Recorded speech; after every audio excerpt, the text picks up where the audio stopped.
Next topic cover करेंगे, how to change assertive to exclamatory sentence.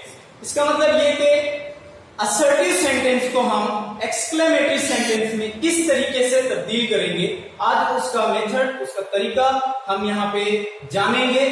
तो paper में ये क्वेश्चन दिया जाता है, 1-2 मार्क्स के लिए पूछा जाता है, वेरी सिंपल ग्रामर है, बहुत आसान है, कॉन्सेप्ट क्लियर हो गया तो कोई भी एग्जाम्पल हम आसानी से सॉल्व कर सकते हैं। तो हमें ये देखना है कि असर्टिव सेंटेंस को जब इंस्ट्रक्शन दी जाए कि इसको एक्सक्लेमेटरी सेंटेंस में तब्दील करना है तो हम किस तरीके से तब्दील करेंगे। तो सबसे पहले हम ये जान लेते हैं कि असर्टिव से एक्सक्लेमेटरी सेंटेंस में तब्दील करने के लिए हमें क्या रूल्स फॉलो करना होते हैं। तो यहाँ पे हम देखेंगे कि असर्टिव टू एक्सक्लेमेटरी सेंटेंस को तब्दील करने के लिए हमें किस तरीके से फॉर्मूलाज का इस्तेमाल करना है। तो यहाँ पे 2 तरीके बताए गए हैं असर्टिव से एक्सक्लेमेटरी सेंटेंस में तब्दील करने के लिए। पहला है, हमें अगर एग्जाम्पल असर्टिव में दी गई है और इंस्ट्रक्शन दी गई है कि हमें इसको एक्सक्लेमेटरी सेंटेंस में तब्दील करना है, तो ऐसी सूरत में हम 2 तरीके अपनाएंगे, या तो सेंटेंस वर्ड से शुरू किया जाएगा या तो हाउ से शुरू किया जाएगा। सेंटेंस या तो वर्ड से बनेगा या तो हाउ से बनेगा। अब यहाँ पे सवाल ये पैदा होता है कि कौन से सेंटेंस को हम वर्ड से स्टार्ट करेंगे, कौन से सेंटेंस को हम हाउ से स्टार्ट करेंगे। तो यहां हम देख लेते हैं, आप देखेंगे कि अगर असर्टिव सेंटेंस की एग्जांपल दी गई है, आपके पेपर में पूछा गया, तो सबसे पहले आपको उसके अंदर यह देखना है कि सेंटेंस में ए का इस्तेमाल किया गया है क्या, एंड का इस्तेमाल किया गया है क्या, या फिर ए के साथ वेरी का इस्तेमाल किया गया हो या एंड वेरी का इस्तेमाल किया हो। तो ऐसी सूरत में हमें एक्सक्लेमेटरी सेंटेंस को कन्वर्ट करने के लिए वर्ड का इस्तेमाल करना होगा। मतलब सेंटेंस में अगर ए इस्तेमाल हुआ है या फिर एंड इस्तेमाल हुआ है या फिर अ वेरी इस्तेमाल हुआ हो या एंड वेरी इस्तेमाल हुआ हो, तो we have to use word, हमें वर्ड का इस्तेमाल करना है। अब दूसरा यहाँ पे जो तरीका बताया गया कि हाउ कब इस्तेमाल करना है, तो यहाँ पे दिया गया कि अगर सेंटेंस में वेरी, सिर्फ वेरी का इस्तेमाल हुआ हो या ग्रेट इस्तेमाल हुआ हो या फाइन इस्तेमाल हुआ हो, तो ऐसी सूरत में हमें हाउ का इस्तेमाल करना है। मतलब सेंटेंस हमारा किस लफ्ज से शुरू होगा, हाउ से शुरू होगा। दोनों में डिफरेंस समझ लीजिए। अगर सेंटेंस में ए या एंड या अ वेरी और एंड वेरी इस्तेमाल हुआ हो तो उस वक्त हम वर्ड का इस्तेमाल करेंगे।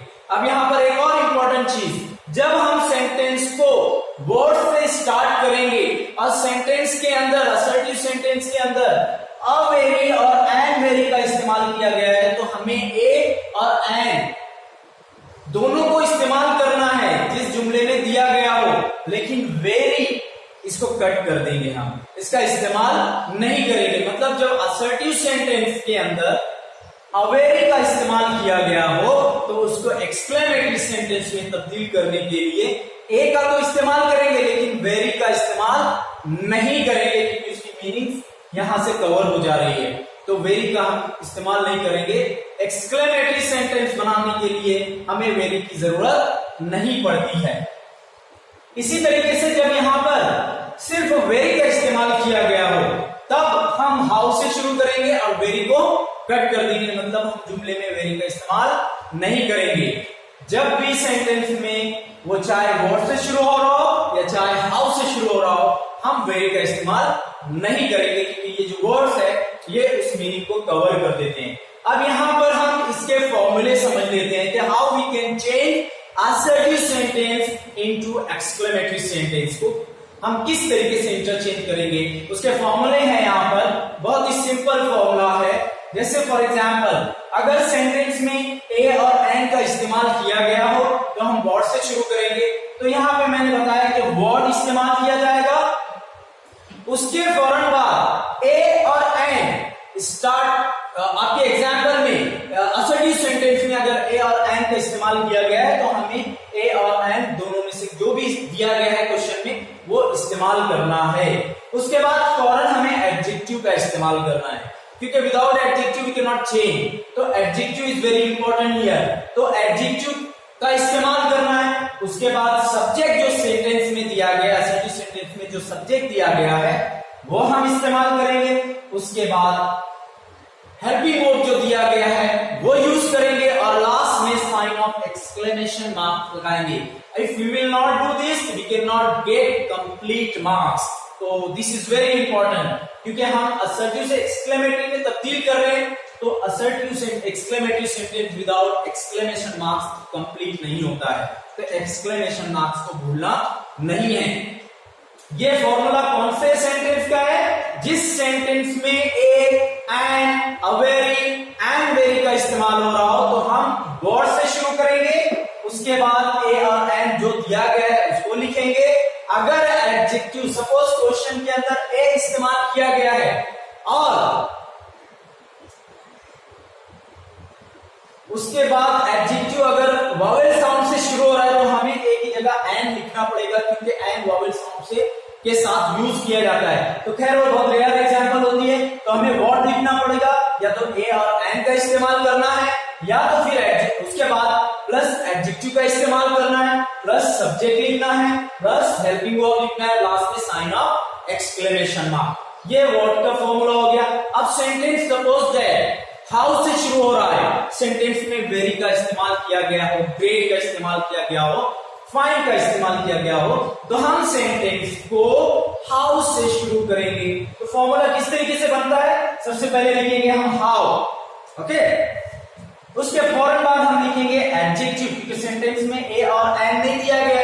अगर ए और एन दिया जाता तो वर्ड से शुरू होता, तो हम फौरन एडजेक्टिव लिखेंगे। एडजेक्टिव के बाद हम सब्जेक्ट लिखेंगे, सब्जेक्ट के बाद वर्ब लिखेंगे, verb is nothing but helping verb, और लास्ट में साइन ऑफ एक्सक्लेमेशन मार्क्स आएंगे। इस तरीके से हमारा असर्टिव सेंटेंस एक्सक्लेमेटरी सेंटेंस में तब्दील होगा। बहुत ही सिंपल सा रोल है, सिर्फ आपको ये देखना है कि सेंटेंस वर्ड से शुरू होगा या हाउ से शुरू होगा। तो यहाँ पे मैंने बताया कि अगर a, an, a very, and very है तो हम वर्ड से शुरू करेंगे। अगर सेंटेंस में वेरी का इस्तेमाल किया गया है तो हम हाउ से शुरू करेंगे।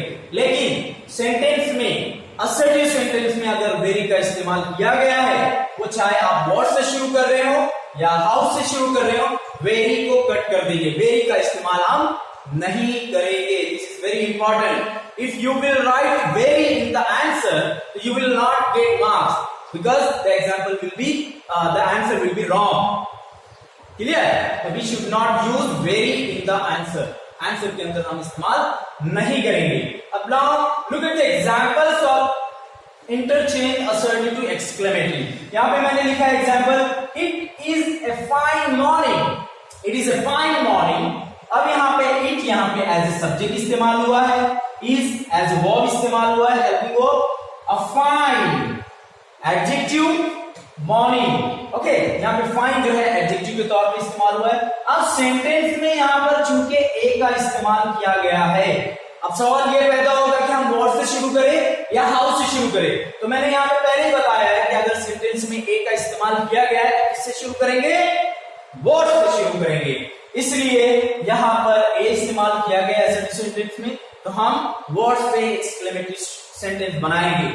आंसर देखिए, वर्ड हमने सबसे पहले फॉर्मूले से लिया वर्ड, ठीक है। उसके बाद ए, क्योंकि सेंटेंस में ऑलरेडी दिया गया है ए। उसके बाद एडजेक्टिव सेंटेंस के अंदर फाइन है, इसलिए हम यहाँ पे लिखे फाइन। और उसके बाद फाइन मॉर्निंग, हमने यहाँ पे लिखा फाइन मॉर्निंग। उसके बाद लास्ट में जो सब्जेक्ट है, हमने सब्जेक्ट बताया मैंने कि इट इस्तेमाल हुआ है, हमने यहाँ पे इट लिखा। उसके बाद हेल्पिंग वर्ब, चूंकि इसके अंदर इज इस्तेमाल हुआ है इसलिए हम यहाँ पर इज इस्तेमाल किए, और लास्ट में साइन ऑफ एक्सक्लेमेशन मार्क। तो इस तरीके से असर्टिव सेंटेंस को एक्सक्लेमेटरी सेंटेंस में तब्दील किया जाता है। क्या हो जाएगा? It is a fine morning, what a fine morning it is. Answer किस तरीके से बनेगा? What a fine morning it is. ये एक्सक्लेमेटरी सेंटेंस हो गया, है ना। वर्ड से शुरू कर रहे हैं क्योंकि सेंटेंस में ए दिया गया है, उसके बाद adjective, subject and helping verb, because the formula is here word, a and adjective, subject and helping verb. उसी तरीके से हमने सेंटेंस को कन्वर्ट किया। तो this is the way to convert assertive sentence into exclamatory sentence with the help of what के जरिए. अब now the next example we are going to learn how to solve assertive sentence into exclamatory sentence with the help of how. Okay, तो यहाँ पे example दी गई है, the flower was very nice. Example दिया गया है assertive sentence की, the flower was very nice. अब यहाँ पर हम देखेंगे the flower as a subject इस्तेमाल हुआ है, was as a helping verb, very यहां पर दिया गया है एडवर्ब के तौर पर, और नाइस एज ए एडजेक्टिव. अब हम सेंटेंस के अंदर देखेंगे कि कहीं पे ए और एंड का इस्तेमाल नहीं किया गया, लेकिन यहां पर वेरी का इस्तेमाल किया गया है. इसलिए हम सेंटेंस किससे शुरू करेंगे? हाउ से शुरू करेंगे, क्योंकि मैंने पहले ही बताया कि सेंटेंस में अगर हाउ दिया गया है विदाउट ए और एंड के, तो हमें हाउ से शुरू करना पड़ेगा. तो आंसर किस तरीके से बनेगा? How nice the flower was. हम फॉर्मूला देखेंगे, सबसे पहले हम लिखेंगे हाउ, मैंने यहाँ पे हाउ लिखा, ठीक है. उसके बाद एडजेक्टिव क्या था सेंटेंस के अंदर? नाइस, मैंने लिखा नाइस. उसके बाद सब्जेक्ट क्या है? द फ्लावर, मैंने यहाँ पे लिखा द फ्लावर. उसके बाद वर्ब हमें लिखना है, मतलब हेल्पिंग वर्ब लिखना है, मैंने हेल्पिंग वर्ब यहाँ पर इस्तेमाल किया was, इसलिए was लिखा, लास्ट में sign of exclamation mark. So this is the way to convert the sentence into assertive to exclamatory sentence. दोनों एग्जाम्पल मैंने आपको बताई, बहुत सारी ऐसी एग्जाम्पल्स है. मेथड समझना है, मेथड अगर हमें समझ गया तो हम आसानी से कोई भी एग्जाम्पल सॉल्व कर सकते हैं. आपको ये चीज जानना बहुत जरूरी है. अगर आपको ये कॉन्सेप्ट समझ में आ गया कि वर्ड कब इस्तेमाल करना है, हाउ कब इस्तेमाल करना है, तो you can solve any example. Okay, so this is the way to change assertive sentence into exclamatory sentence. अब यहाँ पे जैसे the flower was very nice, answer how nice the flower was, ये एक्सक्लेमेटरी सेंटेंस में convert हुआ. समझ में आया? हम एक बार रिवाइज कर लेते हैं. असर्टिव को एक्सक्लेमेटरी सेंटेंस में जब हम तब्दील करते हैं तो हमें व्हाट और हाउ का इस्तेमाल करना होता है. व्हाट कब लगेगा? जब हम सेंटेंस में ए और एंड देखते हैं, या अ वेरी और एम वेरी है, इस तरीके से हम व्हाट से शुरू करेंगे. जब सेंटेंस में वेरी, ग्रेट और फाइन है, we have to use how. Okay, उसके बाद जो फॉर्मूला बनाया गया वर्ड के साथ अगर सेंटेंस शुरू हो रहा है तो word, a and, adjective, subject, helping verb, sign of exclamation. Sentence अगर हाउ से शुरू हो रहा है तो how plus adjective plus subject plus verb and sign of exclamation. इस तरीके से हम चेंज करेंगे. मैं आपको इससे पहले आपको बताया कि सेंटेंस में अगर वेरी है तो हमें उसको कट करना है. इफ यू विल फोकस और give your concentration on the second example, तो यहां पर आप देखेंगे कि मैंने सेंटेंस के अंदर, क्वेश्चन के अंदर the flower was very nice, very का इस्तेमाल किया गया था, लेकिन सेंटेंस का जब आंसर कन्वर्ट किया गया, एक्सक्लेमेटरी सेंटेंस में तब्दील किया गया, तो हमने वेरी को कट कर दिया. How nice the flower was, क्योंकि जब भी असर्टिव सेंटेंस को एक्सक्लेमेटरी सेंटेंस में तब्दील किया जाता है तो हम वेरी का इस्तेमाल नहीं करते हैं. समझ आया ये आप लोगों को? आपको नोटबुक में लिखना है ग्रामर की और इसको याद रखना है. आई होप दैट कि आपको अच्छी तरीके से समझ में आया हो. whenever this types of question will ask in your paper, you can easily understand. Thank you very much.